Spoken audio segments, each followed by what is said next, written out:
Hello, hi everyone. Welcome to yet another episode of Behind the Brand with Drum Magazine. My name is Alutom Bendeni. I'm standing in for Gia, who's our original host, and only for today's episode though. On today's episode, we are with someone who has done fantastic things. He does not need an introduction, but I'll tell you all about him. He's a media personality, a TV host, he's a creator and a YouTuber, and I mean. You know him. You've seen him everywhere. I'm talking about the one and only Lasizwe. Great intro. Very sweet, short to the point. You ain't saying, he's done 1, 2, 3. I mean, you're going to tell us all about your work. That's okay. Thank you. Welcome to Cape Town. Thank you. How are you? I'm blessed. I'm well. I'm feeling refreshed. I'm in Cape Town. Yeah. And I mean, we have a very exciting event that we're going to later today. Yes. Your collaboration with Batu Sneakers. Yes. We'll talk about that a bit later on. But for now, I would like for you to take us through your journey. We know that you're one of the biggest brands in South Africa right now. Thank you. And I mean, you started pretty young. You started at a very young age, teenage vibes. You were, this was way before TikTok, you guys. So we can't even attest anything to TikTok or any other social media platform besides the fact that he took a camera, recorded and posted it on Facebook, YouTube, and all the other platforms. And I guess I'd like for you to take us through that. Like how... Sure. What was your defining moment? When did you realize that actually I can make a living from... I have to now go back into the archives years ago. I think it was such a very dark time because in that period, the only forms of media were television, radio, and newspaper. And social media was used more or less of music videos and sharing pictures of your friends and your family. So here is this kid. Then I, considered myself a kid because I was still a minor. Trying to step into the media industry because I would go for auditions, but I wouldn't get the role. So I remember using my mom's laptop as the webcam and to film myself until, I won competitions where I could win a camera because we didn't have the best upbringing when we just made it through. Yeah. And I remember winning like an iPhone from a radio station, winning a camera, and then now learning how to use that camera and learning how to then take that piece of content that I've shot. Then it wasn't even content, it was just a video. Yeah. And literally playing it back to yourself on TV.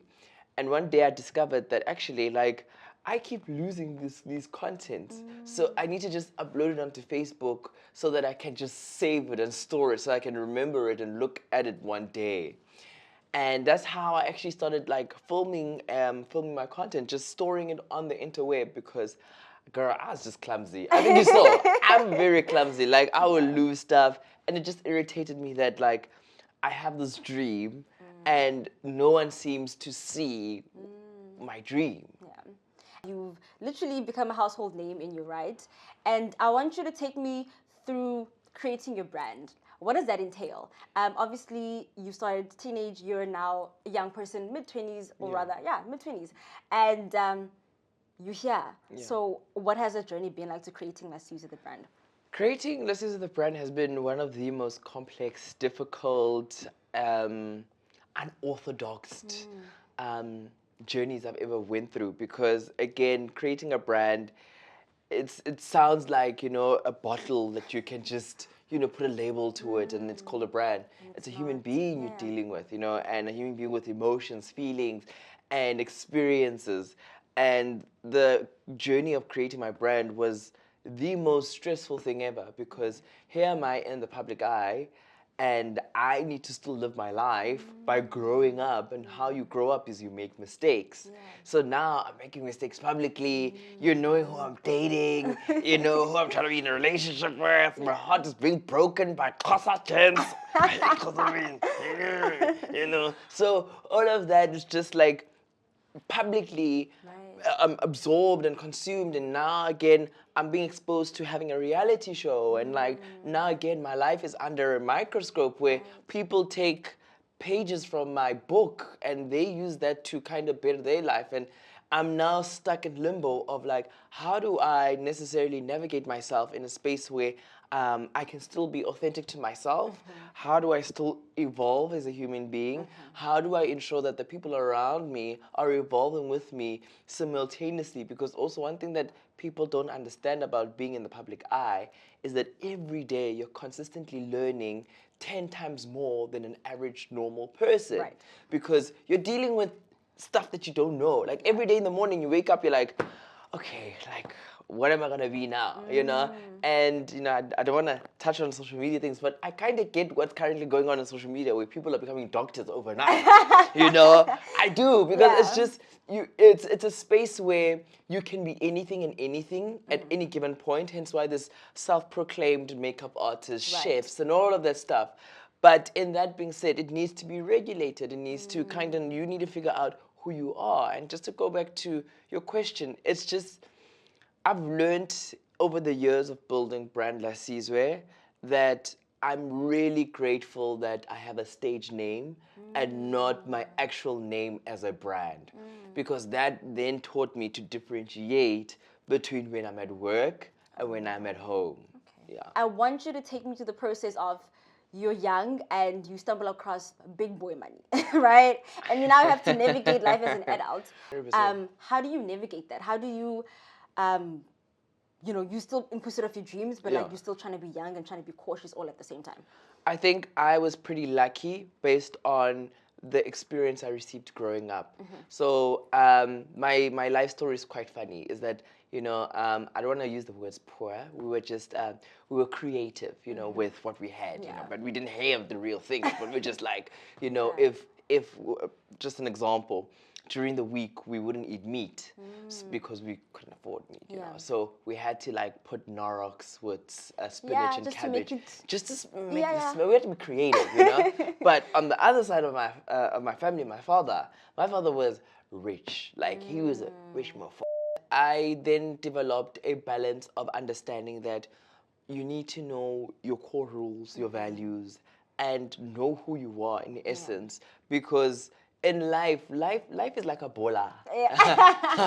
Life will show you that I'm with you at one point, and sometimes it will say I am not with you. Yeah. But it's the choices you make that put you in that position. So when you do stumble across big boy money, you then refer back to the lessons you learned in the early stages of your life, and you're like, damn, I remember when my mom had to be creative with stew. Do I want to, now all of a sudden on my plate I've got chicken, beef, boerewors, Everything. fish, and all of that stuff because I'm exposed to it? No. Do I Right. need it? No. So you then realize that, okay, cool, I have access to all of these materialistic things that you only get access to when you are now like an adult. Right. But what do you do in that essence? Do you then fast track your life and start living that life Of a, of a, a 20-something, 30-something, 30 something yeah. old, or do you then understand that you are still young, Yeah. you're still going to go through that stage? Because one thing that I've realized about the entertainment industry, and maybe different strokes for different folks, is that the moment you're on the fastest speed on the treadmill, you're guaranteed to slip and fall. So it's very, very, very, very advisable for you to be on a treadmill that is At your pace. at your pace and at your speed. Sometimes it's very important to, increase speed, but when you see that, Slow down a bit. whoa, whoa, whoa, slow down, and then you see that, okay, where is your middle ground? Because I've learned, and I think it's maybe through the art of psychology that I go to, and I've kind of used it to calibrate myself, is that you need to kind of find the middle line in the life that you live, because you can't keep having high highs and low lows. That's unhealthy. That is true. Yeah. You mentioned that you had to grab really fast. Yeah. So fame, you growing up fast, you're doing things, you are on your own, you're trying to navigate life and navigate the industry. Yeah. What have been some of your challenges? There's no university for the entertainment industry. Like, there's no module, there's no textbook, there's no anything that you can refer to. Yeah. It's literally a guessing game. Every day in the morning, you're literally trying to figure out of just like, okay, let me post this style of content. Let me rebrand. Is it time for me to rebrand? That has been the most difficult thing, especially just growing up in the limelight, trying to figure out yourself, trying to figure out the people around you, your space, and yourself in general. So Yeah. I want to ask you, transitioning into a young adult, Yeah. your content has to pretty much shift. You mentioned earlier you have to choose what kind of content style you're going for, what kind of audience you're trying to reach, and you know that your content is very humorous. You do a lot of entertainment also as well. Walking into rooms with obviously well-established people while you're still on that journey of establishing yourself. We're all on different journeys in life, Yeah. right? Some people are, way ahead of you, and some people are literally starting, and we've all got different life stories, rather. And that being said, how I have kind of navigated what I need to do is necessarily centering myself and asking myself, what is that you want to present yourself, right? What do you want to experience in this life, right? So if you look at the timeline of my career or my brand per se, is that I was known for caricature. I was known to be wearing wigs and all of that, and I would embody, a character, and I would basically be giving off a reaction, a relatable reaction of someone, like of your mom, your sister, whatever it may be, and you would relate to that, you would laugh. And I would learn that actually, you know what, I am now feeling like, oh, okay, cool, I've been there, done that, got the t-shirt, sat in the noise, figured out that, okay, cool, this works, this doesn't work, let me change this, let me find this, let me find that. I need to also then now also be with myself and understand that I need to also grow into spaces that I'm not familiar with and be aware that, okay, now you are in a space where now you need to be a young adult. How does a young adult behave? What do you need to do? How do you position yourself? Because 25-year-olds, I'm 25, 25-year-olds now, you could say they are moving up the corporate ladder. They are now in a space where they need to be, a manager of some sort. You're trying to now aim for something. So if you're going to skip all of those stages in your life, you're going to be like those fathers that are 40 in the club. And, but just not that there's nothing wrong again with that, because it's your choice, it's your life, and this is your journey. Hence why I said there's different journeys in life that you need to go through. Yeah. And I mean, also, do you feel like your success has kind of put you in far beyond your years? Obviously, I mean, we know you grew up pretty fast. You have to, you're dealing with big brands. You are a big brand. But like, did it kind of fast track you off your, I mean, probably not maybe mentally, but in some sort of way? Fast track, I think, is it's a difficult word, because I think it put me in a position where you have to make a choice if you want to fast track or not fast track. And I was fortunate enough is that when those choices were presented to me, I was conscious enough to make a choice consciously and subconsciously. Because sometimes what we do is that in the moment we're so caught up with the hype and the speed and the treadmill that we're on, is that we're not aware of what we're actually thinking about subconsciously, and that actually feeds into your everyday reality. And that's why sometimes you wake up and you're like, oh damn, I should have not done that, oh should I never said that, oh damn, And one thing that I have always been aware of, and maybe it's based off my life experience where I lost my parents at a young age, is that in everything that I do, I need to be aware, I need to be present, I need to understand. There's nothing that is so nice about when you ask, can you please explain to me, like, what do you mean? As like, I'd rather be the dumbest person in the room, but I want to know the intricates, I want to be present, I want to be making decisions not based off things need to be done, but things that I can look back. Yes, well thought out. So fast track, it's a choice. Yeah. And I didn't choose that choice. Yeah, that's true. And also, I want to ask you, losing your parents at a young age. Yeah. What has that been like for you emotionally? Just like moving forward with your life, obviously with your journey. You are probably one of the youngest people that are successful. Again, I always go back to that. Thank you.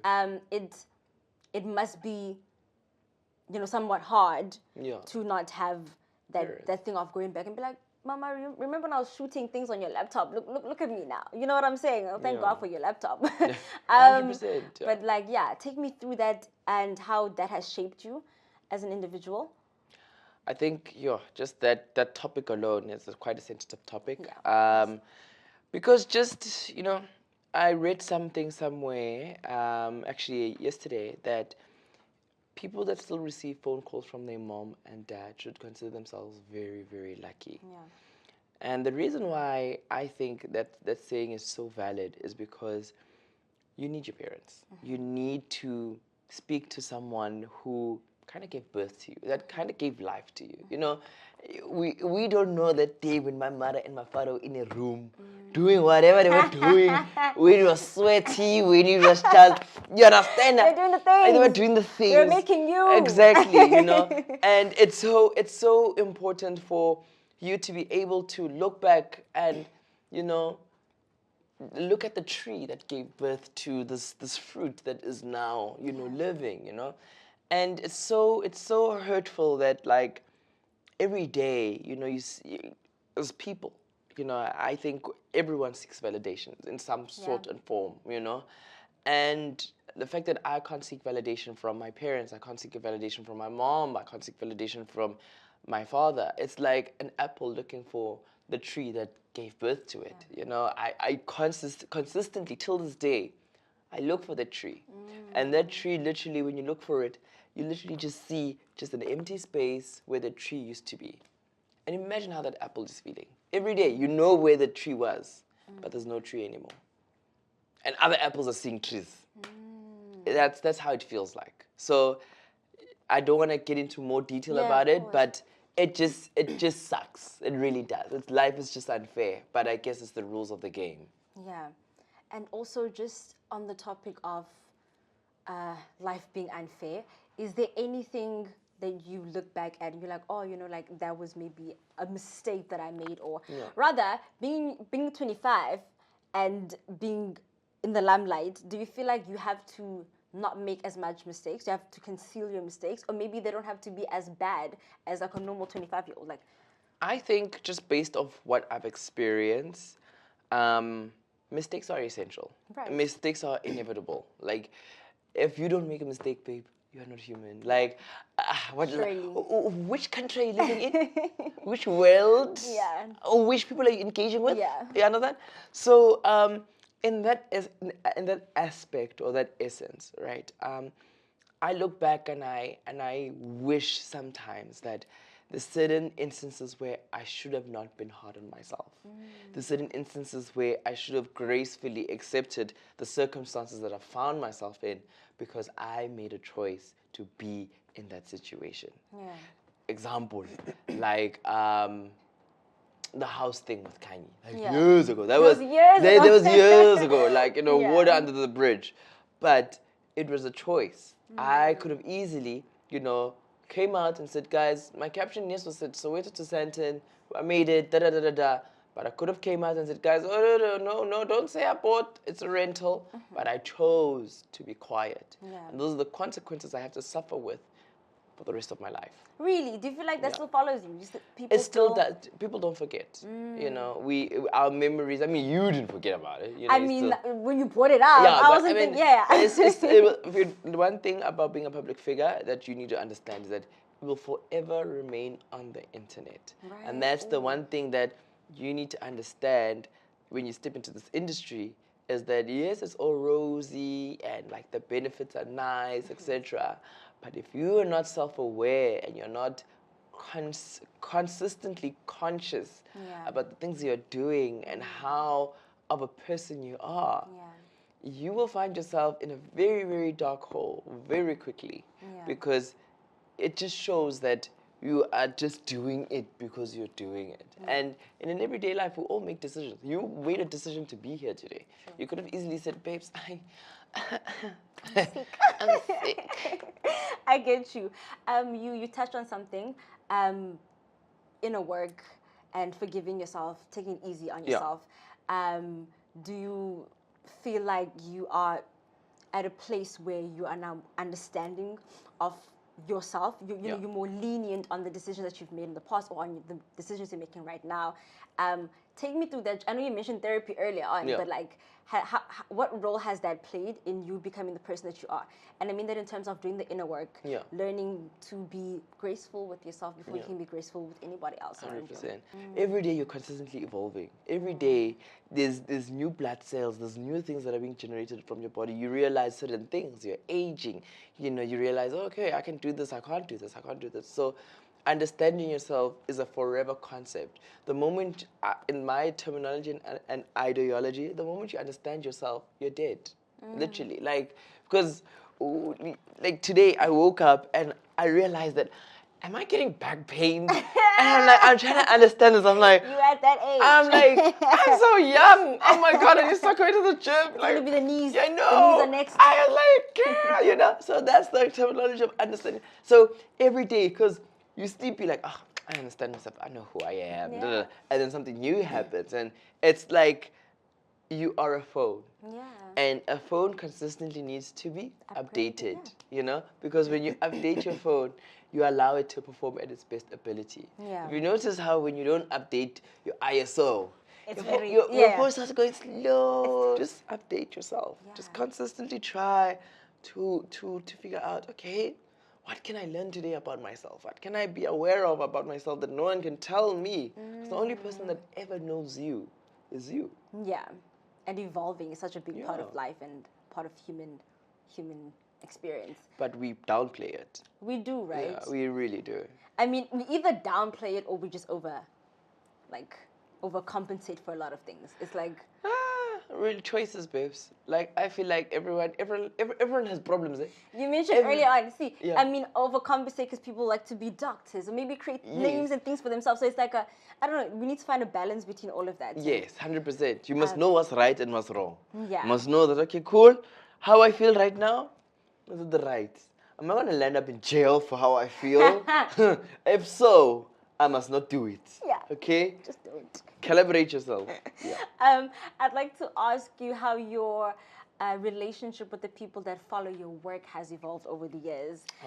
Obviously, there are people who have followed your work from Beginning, yeah. and then until now. And those same people, they may have, you know, words of encouragement when you're down, Yeah. or maybe they might be too deep in your business. I don't know. They have that sense of entitlement. I think the evolution of my supporters, my fans, has been something that should be a case study. You know, because if I look at my core supporters and fans when I started, they were like in primary school, high school. You know, they're still also trying to figure out their lives, and here they are now being put in the forefront of this big bad world of now you need to be employed, you need to have a tax number, you know, you need to learn how to make money so that you can go out and groove, you need to learn how to be in a relationship. Yeah. Oh my Lord, you know, there's a lot that needs to be happening. So it's interesting to see that I was privileged enough to grow up with my supporters, you know, because I then kind of relate to them at some point because now they're like, oh, okay, cool. He stopped with the funny videos. Now he's doing, you know, kind of more mature content, and he's still funny. Yeah? I'm fun. I'm sometimes funny. Okay, I try. Okay, Yeah. I said I try. No, but you are. You know, he knows this, guys. He's just been humble. He's been modest. But in that also, it makes me realize that also again in the evolution of my followers, some of my followers and supporters and fans are also now parents, and now their kids are now followers of me. Yep. So it's just like, damn. Isn't that also like the luxury of like you waking up at your own time? He gets to do that, you guys. No, but that's the thing. It's like you wake up at your own time. Sometimes that time is 3 a.m. in the morning. Right. You know, like a normal citizen will be sleeping. like, a normal citizen is sleeping, has a 9 to 5, has a schedule and a program, a routine that has now been enforced in your life. Being in the media space, babes, if you're not one with this up, you'll go crazy. Because one minute you're waking up 3 a.m. in the morning for a whole month, and then the next month you're waking up 11 a.m. in the morning because you have nothing to do. Right. The following month, you are in a space where you're just like, what the hell am I going to do now? And we know that you're gearing up for a big event tonight. You are in collaboration with Batu. You guys released a sneaker celebrating Pride Month and obviously the LGBTI community. And I would like for you to tell me more about that. How did that come about? How does it make you feel? And obviously, what are you hoping that the sneaker collaboration does for the people in South Africa? Sure, that's quite a mouthful of a question. It is. So just to give you a background of my relationship now, I call it a relationship with Batu, because we went from stages of collaboration, partnership, relationship, and it's been such a fruitful amount of years just being in a space where you actually see what inclusion and diversity is. You know, I used to be like, oh no, inclusion and diversity, inclusion, until you walk into the offices and you see that there's so many different kinds of people that literally, there's no label. Yeah. You know, and I've been in different spaces in different corporates where I'm working with brands, and the moment you step in, you're getting a tour, it's like, oh, that's our gay colleague. And you then realize that, Why? Why? You know, like, don't do that, you know? Like, just, that's my colleague. Yeah. And it ends there, you know? So when Batu and I then said Pride Month is happening, how do we then kind of have the messaging across? How do we necessarily give that element that we have been experiencing internally to kind of share it with the world? And I was like, guys, listen, the LGBTI community has always been experiencing, like, we're fighting for our rights, and fighting for inclusion, diversity, count us in. Hey, yo, babes, can we just celebrate? Like, can we just celebrate us for being us for genuinely taking the little steps to being who we are today in a country that, in Africa alone, we are the only country that is basic, there's a legislation of same-sex marriage. Like, it's legal. That's true. In essence. So how do we then basically send a message to other brands and other people, of the members of the public, to necessarily say again to brands, don't, what's the word? Gay wash. You know, Pride Month, brands love gay washing. Like, oh my God, happy Pride Month, please buy this Pride cover because it's Pride. No, like, don't gay wash. Like, if you're gonna celebrate Pride because you are celebrating the struggles that the LGBTI community faces. And you're fighting for those same struggles. 100%, but don't make a profit. We want to celebrate the LGBTI community, embrace them, and give them props for basically saying, hey, babes, every day of my life I had to fight, you know? So it's a moment for us to really let down our hair, you know, be in the same space with each other and reflect on just the year, where we're going, how can we really protect ourselves, protect our safe spaces, and in general just, you know, be included in many things. And also be free to live and to exist without being labeled and like, boxed. You know, I get you. That's beautiful. What is Lasizwe gearing up to do in the following year? Next week, I'm actually going in for surgery. Nice. I'm getting an ovary inserted in me because next year I'm preparing for, Babies. Yeah. Goodness. No, I'm sorry. I'm serious. Okay, Lasizwe, unpack that for me.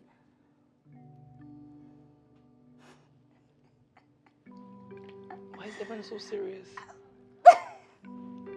Guys, I'm dead serious. Like, do you want me to call my doctor? No, of course not. Can you pass my phone, please? But I need you. Yeah, this interview can end now. Like, I was actually like really preparing for it, and I was happy with how everything was going. Until that moment, babe, I ruined it. It's not funny. I'm sorry. I'm really sorry. Wait, guys. I'm so sorry. It's okay. Chantal, let's go. I'm joking. Yo, don't play with me like that. I was like, what? Did I just offend you? I'm so... Okay. Yeah. No, pretty much living. Like, for me... No, wait, guys. I'm sorry. Lasizwe. I was joking. To answer your question, I'm back on YouTube. I had literally retired from, my YouTube title and just kind of just focusing on myself. So now I'm back on the platform, I love saying this, is that I gave other people a chance. You did. I did. I said, let me show you what I can do with the space. Yes. So give me my space. Take it back. The throne is you. yours. So that's the what I'm crown is doing. heavy. Yeah. I would like for us to talk about this cool thing that you're doing, Awkward Date, right? Yes. That is your new YouTube, content yes, on YouTube, my comeback, right? yes. And it's amazing. It's Thank amazing you. the awkward dates that is going on with all these fine ass celebrities. But like, I want you to take me how has that been shooting that, and also your chemistry with all these celebrities is different on each and every episode. It's crazy because like every day, when we shoot Awkward Dates, you find yourself in a space where you really want to be authentic to yourself and not give the same answer over and over again. So when the show was created, it was inspired by this UK YouTuber called Amelia Lemonberg, something like that, but Amelia, just search Amelia, you'll find her. Like, she's funny, like, she's awesome. So one day I was watching Amelia, I was like, damn, like, I wanna, be inspired by this and create my own version of it and kind of bring in the element of humanizing celebrities again. Yeah. And that's the concept of Awkward Dates, is that Yeah. I'm trying to humanize celebrities and show that they actually have a fun side. They actually are humans. They have a favorite color. They have pet peeves. They have things they like doing.